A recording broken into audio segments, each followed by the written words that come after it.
day, everyone. Thank you for joining us once again here at Seaford and Brew for our economic briefing.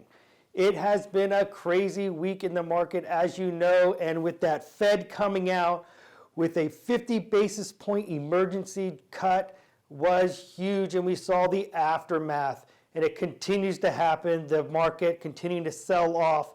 Futures as of right now on this morning of March 6th, down on the Dow about 700 points, and the treasuries continue to fall in their rates. When we're looking at the release, though, of the unemployment, we saw that came in fairly favorable, up 273,000 jobs, beating the estimate. That's a positive. We look at the types of jobs created. Construction, one of the highest segments, up 42,000. And then we look at the healthcare, continues to be the leader here, up 56,000. And that leisure and hospitality, up 51,000 in terms of jobs created. Those three items collectively make up more than 50% of the jobs created in February of 2020. When we're looking at the unemployment rate, it went down 10 basis points to 3.5%. Right in line with expectations, and we continue to see this low level of inflation. However, the average hourly earnings went up about 3% year over year, which is pretty consistent, which is where we've seen it, but still a little lower than historical norms. So we still do not see that wage inflation or inflation in general.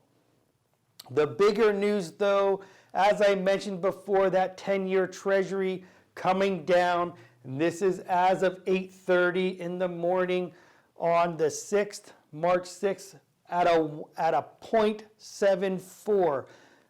That is mind-boggling, considering at the beginning of this year, the 10-year treasury started out at 1.92%.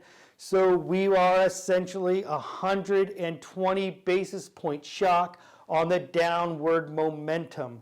And during our ALCO meetings, we have always taken the stance when we present that we are in a rate down risk territory, and this seems to be that black swan that creeped up that made everything fall apart, with the coronavirus continuing its spread across the world. And even in the United States, we're starting to see school closures in various parts of the United States, and that might become a more broad reality, and that will have, I believe, a significant impact on the overall economy. So are we stuck here at that 0.74? I believe we could continue to see this 10-year treasury move down. When we're looking at mortgage rates, remember there's a high correlation between the 10-year treasury and mortgage rates. So when the 10-year treasury comes down, mortgage rates follow, and we saw this yesterday. The average 30-year mortgage at a 3.29%. Obviously, that is the lowest in history. Now, with that being said, and the expectations of the 10-year treasury continuing to move down, we're going to continue to see this number tick down here. That's going to have a huge impact on our portfolios, both in the loan segments as well in the investment portfolios because of the prepayments. We can see on this chart, just going back to 2016, this is the prior low back here in 2016 in July when the mortgage rates hit 3.41%, and now we're below that at that 3.29. So most mortgages out there, as I said at the beginning of the month, at the beginning of the week here, have that opportunity to refinance.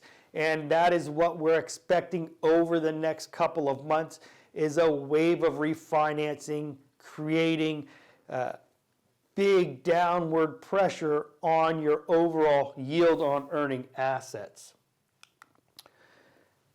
Crazy how things changed during the week. At the beginning of the week, this is where we saw the Fed funds implied probabilities put out there by the CME group. They saw a 100% chance of a rate cut on the 18th. In fact, we had that happen early with that surprise, and they're now calling a 55% probability of an additional 25 basis point rate cut at their meeting on the 18th. So we have this continual move down here. Obviously, this is good for our overall cost of funds, but that mismatch in the move down in those longer term rates compared to the shorter term rates is going to continue to eat away at our overall net interest margin throughout 2020. But overall, I will be heading down to Florida. I'll be looking to be at the Ameriprise Financial Institutions Group. That's at booth 244 at the ICBA conference down in Orlando. I look forward to seeing you guys down there. Stop by, say hi. We have a great relationship with Ameriprise. We'll be doing a little game where you can rate your overall bank.